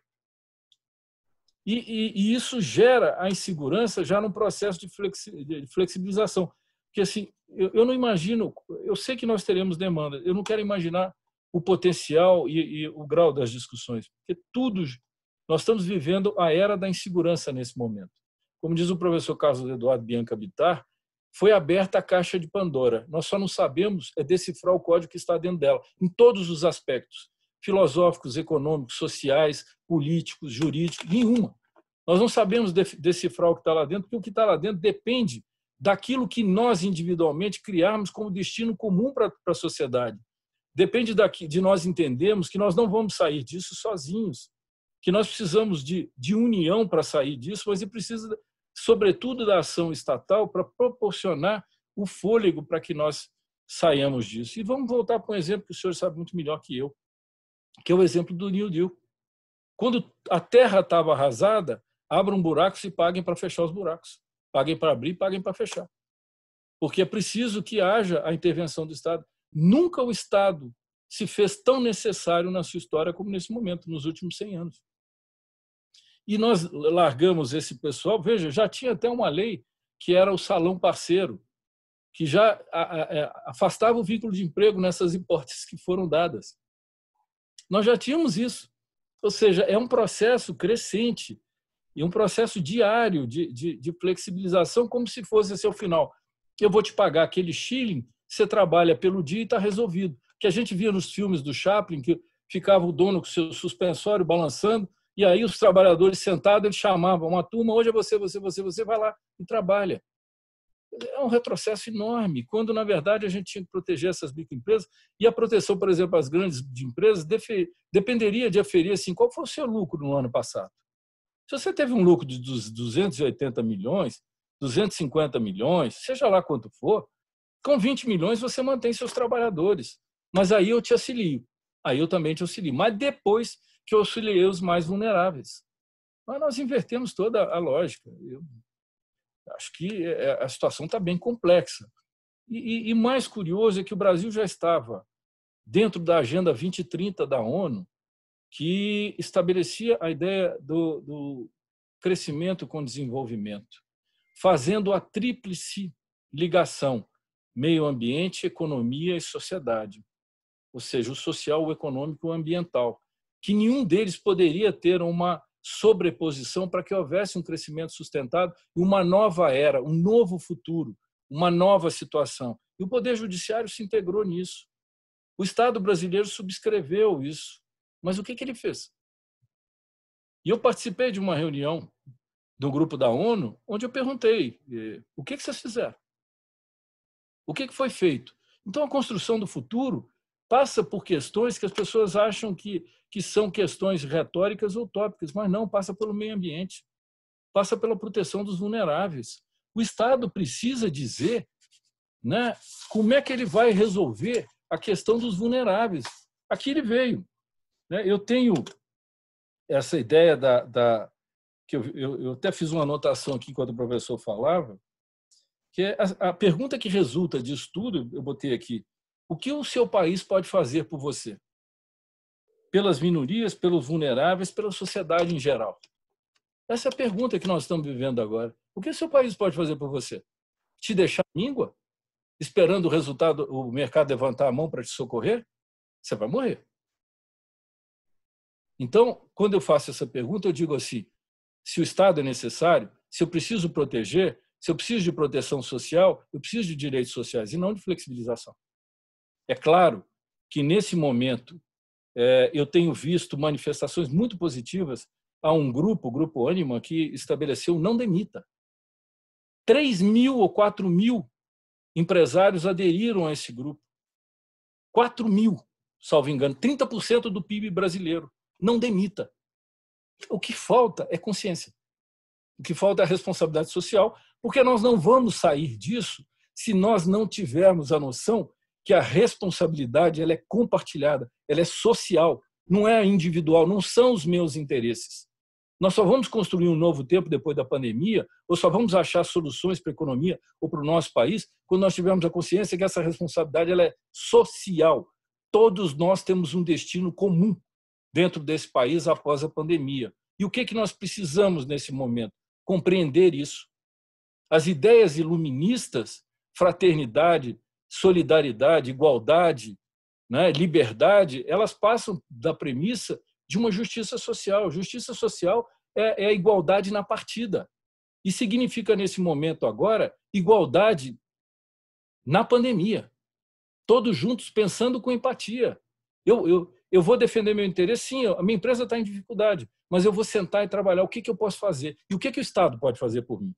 Mas nós não temos esse resultado. Nós estamos numa espécie assim de um barco sem remo, descendo a correnteza com uma cascata na frente. Desculpe a minha visão pessimista. Eu estou falando aqui como o cidadão e vendo esse desenho. Mas é mais ou menos isso. Ou o Estado entra, ou nós vamos cair a cachoeira. Não tem saída, porque o mercado não vai auxiliar, não. Ninguém. Aí eu volto agora às duas perguntas que eu fiz a anotação do teletrabalho e do aplicativo. O teletrabalho, eu penso que ele é irremediável no futuro. Ele é algo que não podemos descartar. Mas isso não quer dizer que signifique um trabalho em que haja a jornada ilimitada. E em vários países da Europa, esse trabalho é regulamentado devidamente e a jornada é limitada. E ele tem implicações muito delicadas quando nós temos a questão de gênero também. Porque quando não há o compartilhamento dos respectivos cônjuges com as trabalhadoras em home office, fica uma jornada extremamente penosa. Mas a Europa já trabalha com isso e trabalha regulamentando e limitando a jornada que é possível de ser controlada. Hoje, um advogado trabalha para uma empresa como advogado e ele tem lá o tempo computado pelo tempo de trabalho no computador. Então, é absolutamente controlável. Só que vendemos aquela ideia. Não, se está em casa é ótimo. Imagina, você está em casa. Você não precisa sair, tudo bem. Eu não preciso sair, mas eu estou trabalhando. Então, é preciso uma nova regulamentação, porque eu acho que esse é um veículo que veio e que vai ficar definitivamente. E quanto à visão do trabalhador em aplicativo, é preciso distinguir as três plataformas. A plataforma em que haja uma utilização social, onde nós assistimos aos crowdfunding, que ajuda a várias situações de assistência social, ou situações de auxílio a pessoas carentes.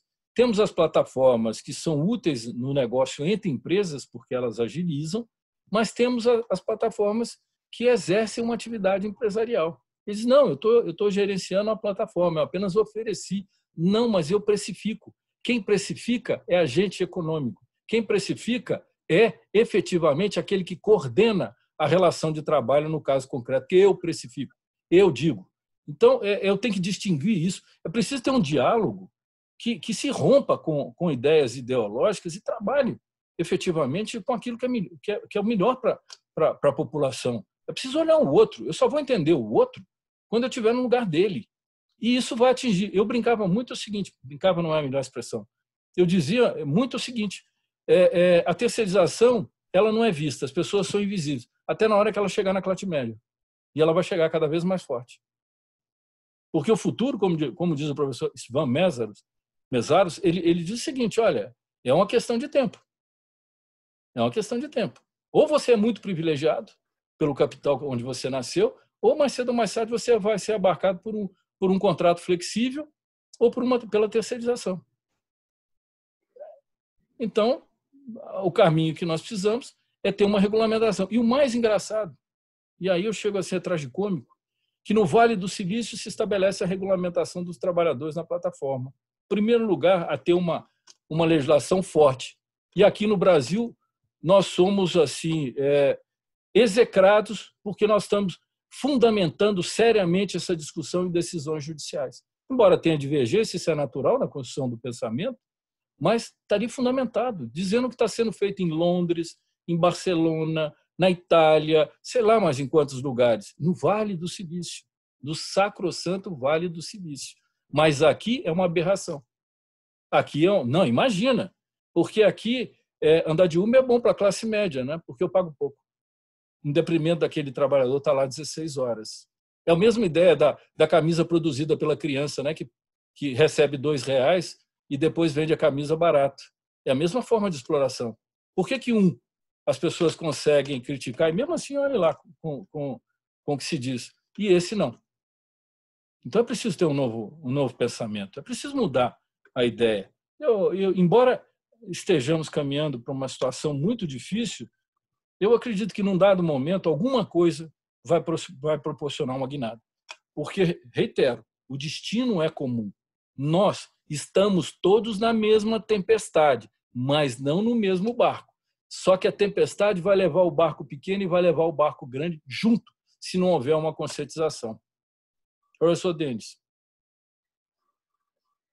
Excelente, ministro. Várias perguntas, uma delas da Ananda Tostes. O senhor já respondeu também sobre as plataformas digitais. O Márcio Postman gostaria de fazer uma questão, professor Paulo Baltar. Se permitir, gostaria, sim. Por favor, professor Márcio Postman. Obrigado, professor Denis. Muito importante, produtivo ouvi-lo, ministro Luiz. Uma fala que soa bem aos nossos ouvidos aqui na Unicamp, na forma que a gente vê a sociedade e, de certa maneira, estabelecendo o que nós temos de melhor no Poder Judiciário. Muito bem-vinda a sua fala, a sua forma tão singela de se expressar. A minha preocupação também é bem simples, como é que o senhor está vendo a realidade do sindicalismo, dos sindicatos, né, após a reforma e os sinais que estão sendo apontados, e diante desse novo sujeito social, que várias perguntas o senhor mesmo já expressou, aí, o setor terciário da economia, os trabalhadores de serviços, né? O senhor vê alguma forma de organização para esses trabalhadores? O que poderíamos refletir sobre essa condição, né? Nós praticamente temos atualmente quase 4/5 dos ocupados, isso pré-pandemia, né? Circunscritos a 3 ocupações que não estão diretamente vinculadas à atividade econômica, mercantil, capitalista, né? A principal ocupação no Brasil, pelo menos pré-pandemia, era o trabalho doméstico, né? Que está diretamente relacionado às famílias, em geral, famílias de maior nível de renda. A segunda ocupação mais importante é a ocupação de trabalhadores de segurança, tanto pública, mas sobretudo privada, que é um segmento que cresceu muito a ocupação. E a terceira são justamente desses trabalhadores de aplicativos, das plataformas, que também essas 3 ocupações, de alguma forma, estão mais vinculadas ao patrimônio, à renda das famílias, e não diretamente ou tão forte vinculado ao mercado, à dinâmica da economia. Então, a minha pergunta é essa: o que o senhor está vendo é a questão do sindicato, do sindicalismo laboral e também de empregadores. Muito obrigado pela oportunidade. Obrigado, professor Pockmann. E, na verdade, ele sempre me aperta em todos os diálogos, sabe? Tá virando. Não só o senhor, viu, ministro? Deixa eu fazer... Complicado, eu devia ter falado que eu não queria a pergunta dele, não. Mas tudo bem. Tá certo. Eu vou seguir aqui. Tem algumas questões que chegaram pelo chat. O João Rocha Sobrinho, que sempre nos acompanha aqui, faz uma questão: qual é a visão do senhor em relação, olha, o que nós temos assistido, né, no período recente, é um grande aumento da produtividade do trabalho e, ao mesmo tempo, ampliação do desemprego e também de jornadas de trabalho extenuantes, né? Então, o João Rocha Sobrinho coloca essa questão em relação aos aumentos dos ganhos de produtividade, aumento de jornada de trabalho e do desemprego, né?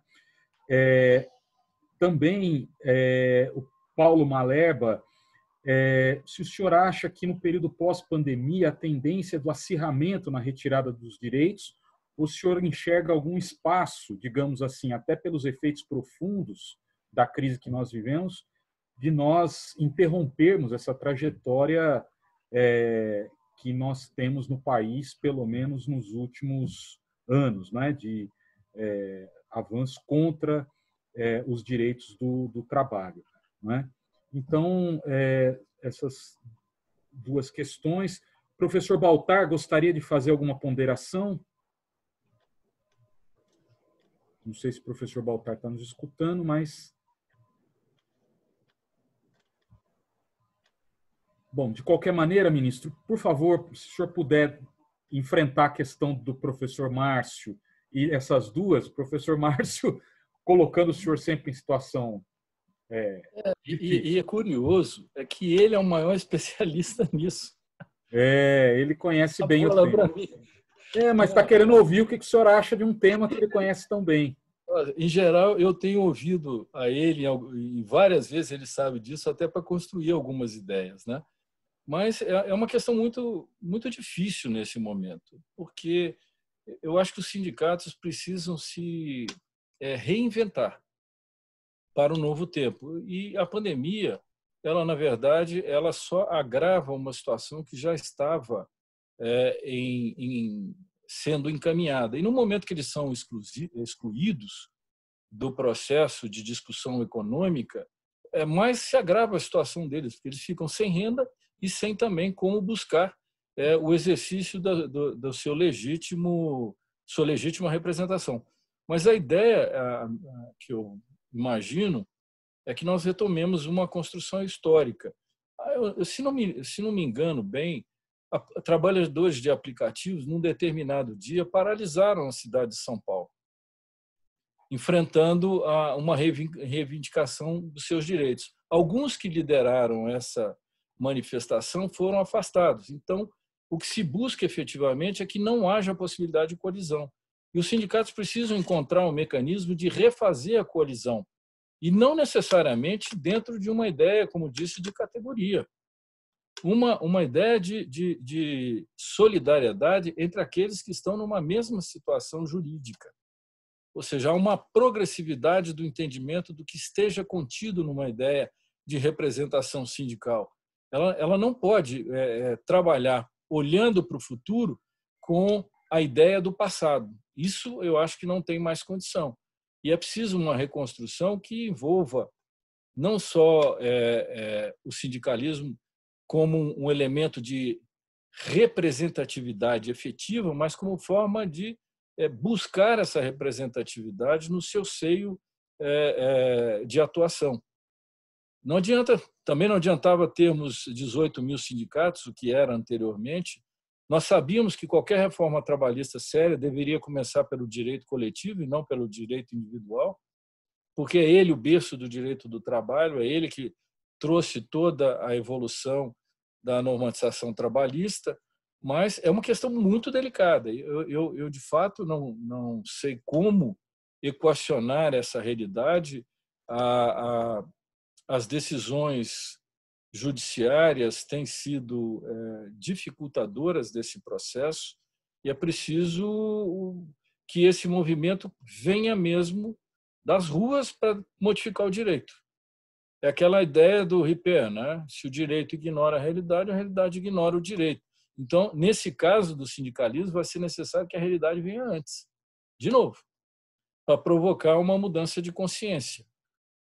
E, Márcio, eu lamento decepcioná-lo, mas eu não sei qual é a solução que nós podemos imaginar nesse momento. Mas uma reconstrução, acredito que a utilização de plataformas pelos sindicatos seja muito importante para uma comunicação que pode ser feita de forma reservada com os trabalhadores para fazer a liga de conexão e evidenciar a necessidade de uma atuação solidária, porque isso é a base do sindicalismo, né?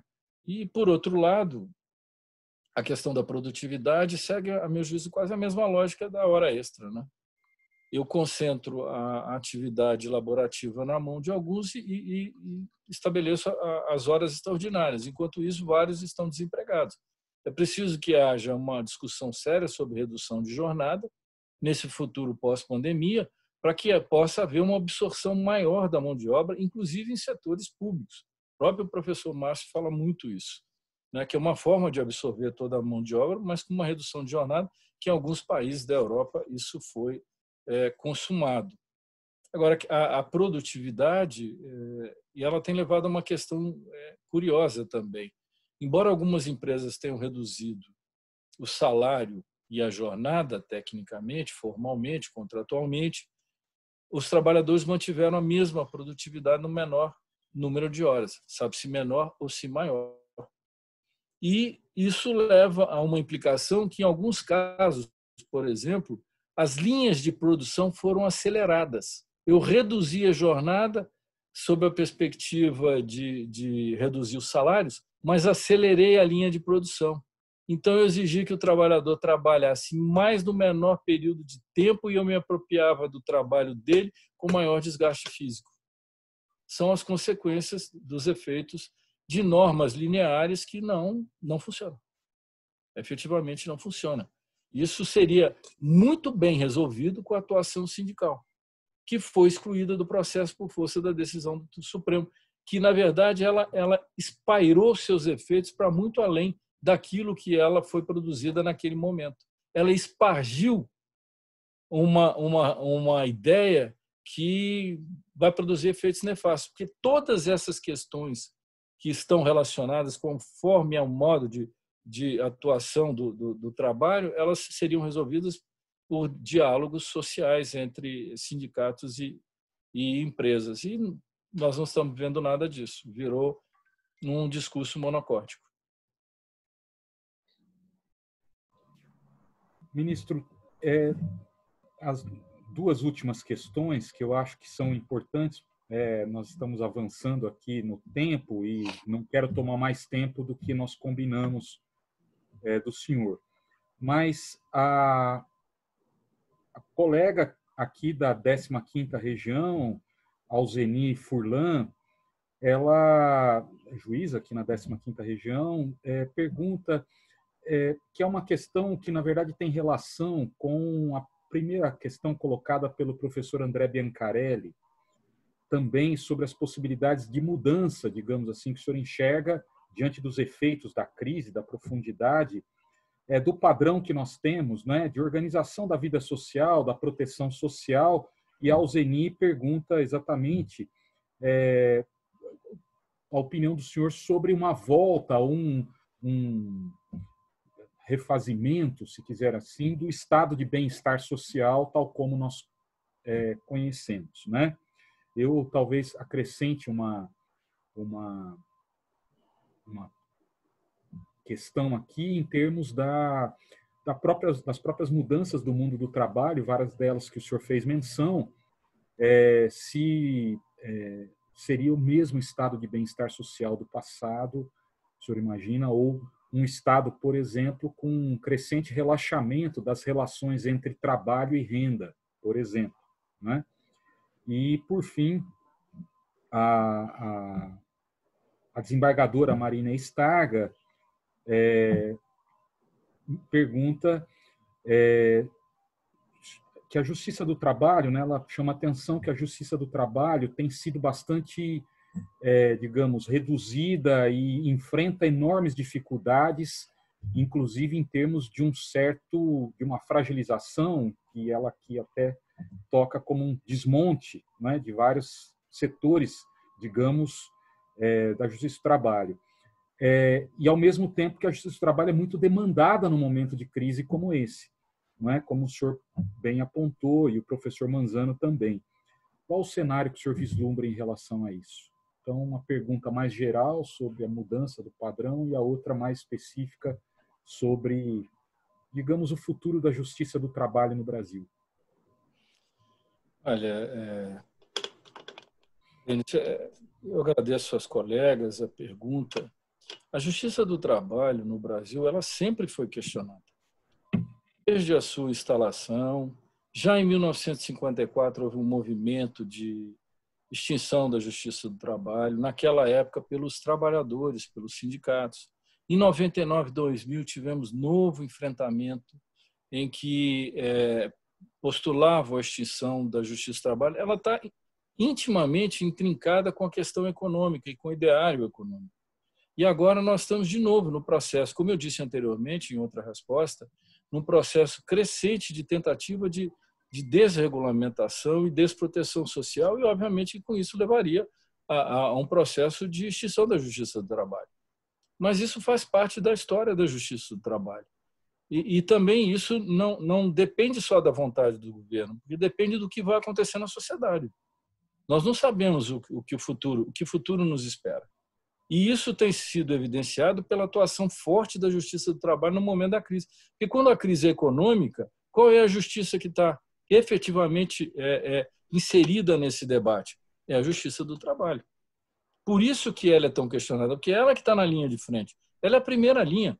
Para o conflito social não passar as barreiras de uma proteção do Estado para toda e qualquer pretensão ou conflito de interesses, é ela que é a primeira que surge no momento da pandemia, no momento desse caos econômico. E nós vamos precisar de muita criatividade, muita inteligência e sensibilidade para lidar com as inúmeras questões que advirão. o maior risco desses que defendem a extinção do trabalho é eles conseguirem o resultado, porque depois eles não vão ter como segurar as questões e nem segurar o próprio futuro das relações de trabalho. Eles não vão dar conta. Então, nós temos que continuar com muita resiliência e resistência, exercendo a nossa atividade com muita criatividade para atendermos as inúmeras questões que sobrevierem e pensando no dia. Eu não posso construir o futuro se eu não construir o meu presente.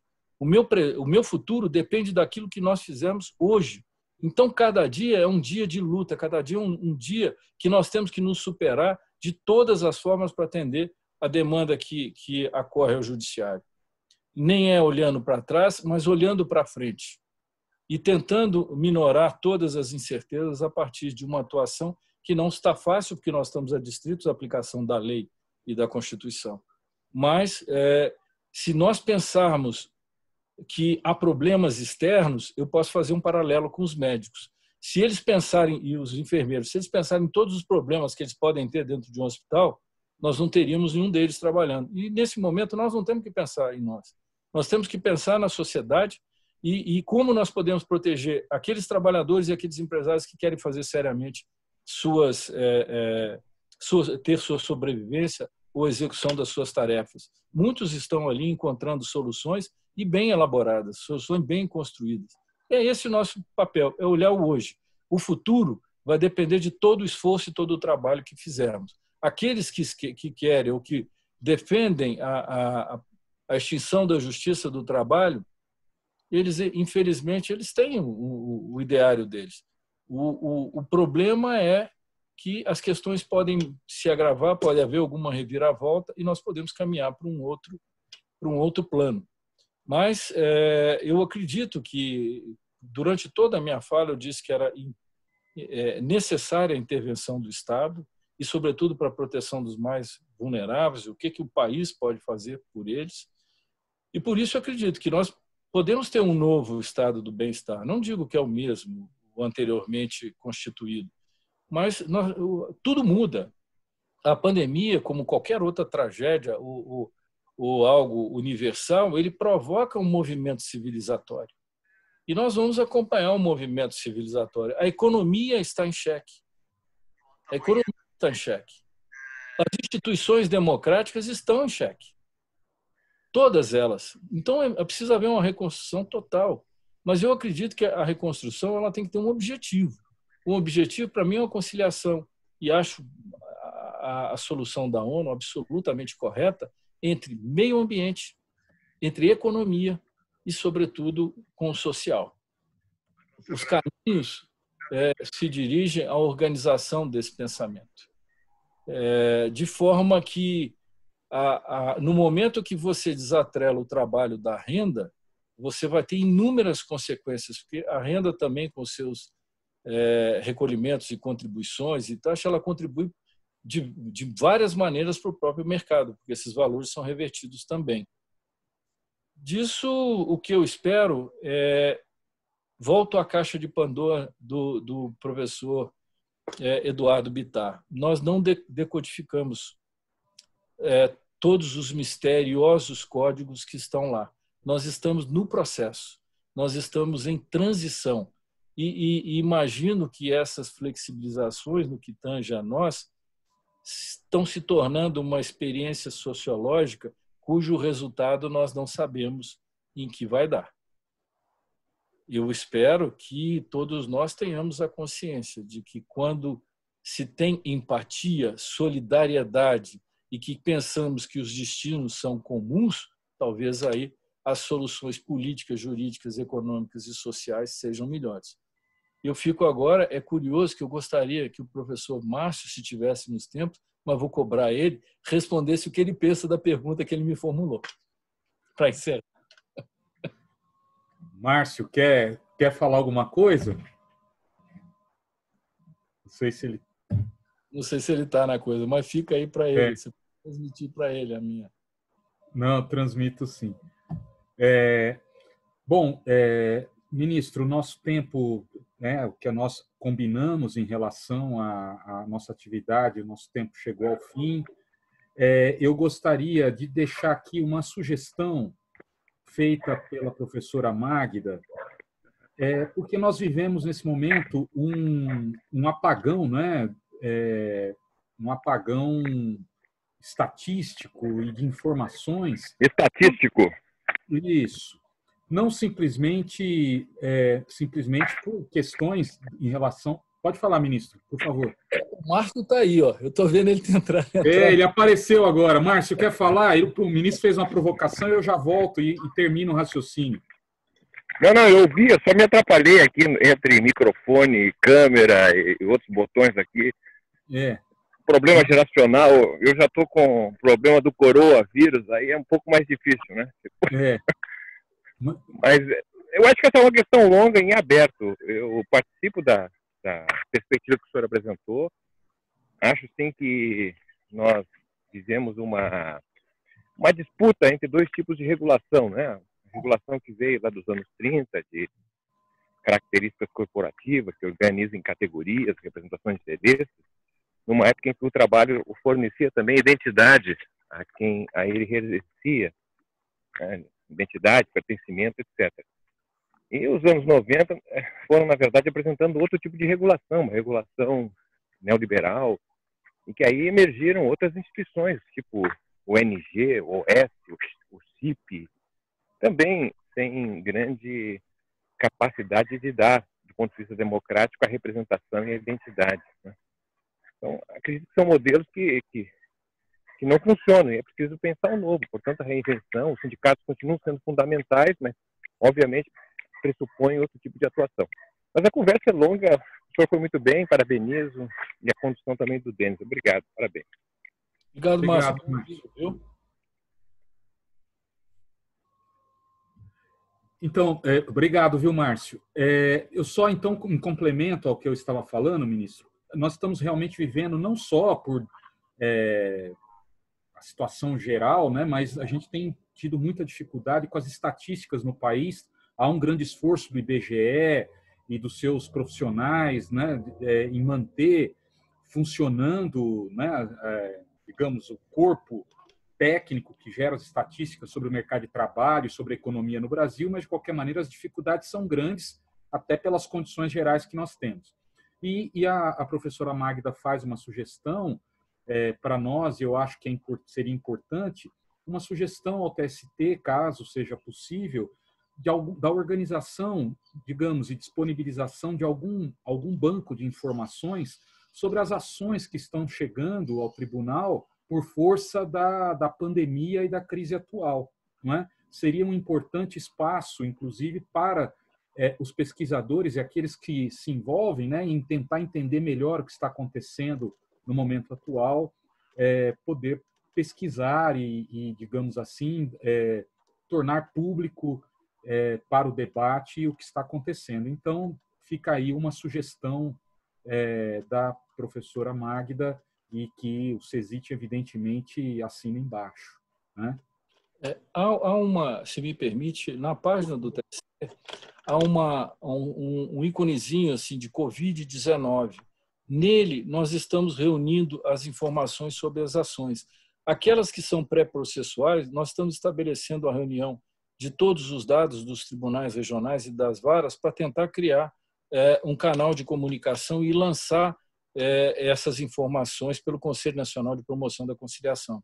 Então, seriam 2 veículos que possibilitariam a análise disso. E o CNJ já editou uma norma dizendo que todos os ramos do judiciário devem seletizar esses dados para que eles sejam disponíveis para que se possa fazer um exame desses dados, também por determinação do próprio CNJ. Excelente notícia para todos nós, porque, de fato, nós queremos conhecer, não é, de fato, melhor o que está acontecendo. Então, eu quero, ministro, em nome do CESIT, do Instituto de Economia, agradecer demais a participação do senhor aqui. É muito importante para nós termos esse canal de diálogo. O senhor sabe bem disso, quando eu fiz o convite, o senhor aceitou prontamente e sabe, digamos, da proximidade que nós temos em termos das nossas instituições e da preocupação com o futuro do país e das condições que nós temos no momento presente. Eu agradeço muito a sua presença. Não tenho, palavras, para, e sei da sua agenda pesada, carregada nesse momento. Tá bem? Professor Denis, se me permite a última palavra, Por favor. Quero agradecer o convite que me foi feito pelo Instituto, que eu tenho grande admiração, e você sabe muito bem disso, né, por todos os diálogos que entabulamos, e a oportunidade de rever amigos tão queridos que estavam presentes aqui nos acompanhando. Para mim, é um motivo de muita alegria. Eu desejo que todos tenham todo cuidado nesse momento, mas continuemos juntos a refletir e a tentar pluralisticamente encontrar novas ideias para novos tempos. Eu acho que, embora todo esse pessimismo que nos cerca, essa angústia com o nosso povo, alguma coisa que diz que, dentro da religião que professo, que tudo passa. E vai chegar uma hora que a verdade vai ser colocada de frente, e aí nós vamos ter que decodificar a caixa de Pandora e encontrar o nosso destino e o destino comum de todos nós. Mas foi uma alegria muito grande estar com um plenário, digamos assim, tão seleto quanto os senhores ilustres economistas e professores. Foi uma honra enorme para mim participar com os senhores. Muito obrigado. E eu, com esse espírito, ministro, eu convido a todos para que na próxima semana acompanhe também esse espírito do debate público, da interação, da pluralidade, da troca franca de ideias. Acompanhe a nossa atividade na próxima semana com o governador Flávio Dino, governador do Maranhão, que virá discutir conosco a questão federativa em meio à crise atual, não é? Eu convido a todos, também acho que será uma oportunidade de nós termos alguém que está participando ativamente, como o senhor, né, dos debates públicos nesse momento, e será de grande importância para nós. Então, convido a todos para que nos acompanhem também na próxima semana. Tá bem? Então, eu encerro a nossa atividade nesse momento, agradecendo a todos pela participação e até a semana que vem. Que todos fiquem bem e que se cuidem. Tá bem? Um abraço. Tudo de bom.